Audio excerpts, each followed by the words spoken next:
14ஆம் result பார்த்தீங்கன்னா 350 ஆல்போர்டு சிங்கிளாக 0 கொடுத்து வின்னிங் வந்திருக்கு. சி போர்டு 2 நம்பர் கொடுத்தா 0 வின்னிங் வந்திருக்கு. ரிசல்ட்டை பேஸ் பண்ணி கொடுத்த 2 நம்பரு அதையும் 0 பாஸ் ஆயிருக்கு. 15ஆம் வின் 765 குழுக்கள். ஆல்போர்டு சிங்கிளாக 1 எடுத்திருக்கேன். அந்த 1 நம்பர் பார்த்தீங்கன்னா சி போர்டு பேஸ் பண்ணி எடுத்திருக்கேன். 0 வந்தனால 1 எடுத்திருக்கேன். அதில் 2 நம்பர் கொடுத்துருக்கேன். 1 4. அது 4 பார்த்தீங்கன்னா ஏ போர்டு பேஸ் பண்ணி எடுத்தது. பெஸ்ட்டாக சிங்கிள் போர்டு அன்றைக்கி 1 வரதுக்கு வாய்ப்பு இருக்குது சி போர்டுக்கு. அதில் 2 நம்பர் கொடுத்துருக்கேன். ஏ போர்டு 4 5, பி போர்டுக்கு 3 6, சி போர்டுக்கு 1 9. பி போர்டுக்கு வந்து 2 வரலாம் 8 வரது வாய்ப்பு இருக்குது. ஆல் போர்டுக்கு 3 நம்பர் கொடுத்தா 1 2 4. ஏ போர்டு மட்டும் கொஞ்சம் டவுட்டாக இருக்குது. பி போர்டுக்கு அதே மாதிரி 3 6 8 கொடுத்தேன். 2 கொடுக்கல. ஸோ 2 வரதுக்கான வாய்ப்பும் இருக்கலாம்.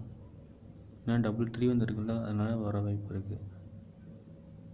சி போர்டுக்கு 1 3 9. என்னோட கணக்கில் சிங்கிளாக சி போர்டுக்கு 1 ரிசல்ட்டு பேஸ் பண்ணி கொடுத்துருங்க.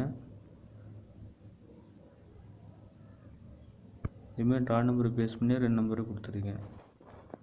டாட் நம்பர் கொடுத்தாலும் ஏ போர்டுக்கு 3 4, பி போர்டு 2 7, சி போர்டுக்கு 1 அது 9 வரலாம். என்னோடய கெஸ்ஸிங் எப்படியும் கமெண்ட்டில் சொல்லுங்கள். பிடிச்சா லைக் பண்ணுங்கள், சப்ஸ்கிரைப் பண்ணிக்கோங்க. கமெண்ட்டில் சொல்லுங்கள். பிடிச்சினா ஃப்ரெண்ட்ஸுக்கு ஷேர் பண்ணுங்கள் நண்பா. ஃபேஸ்புக் பேஜில் வீடியோ போட முடியல, எரர் ப்ராப்ளம் வந்துருச்சு, அதனால் வீடியோ போடல. யூடியூப்பில் மட்டும்தான் வீடியோ போட்டுருக்கேன். சப்போர்ட் பண்ணுங்கள்.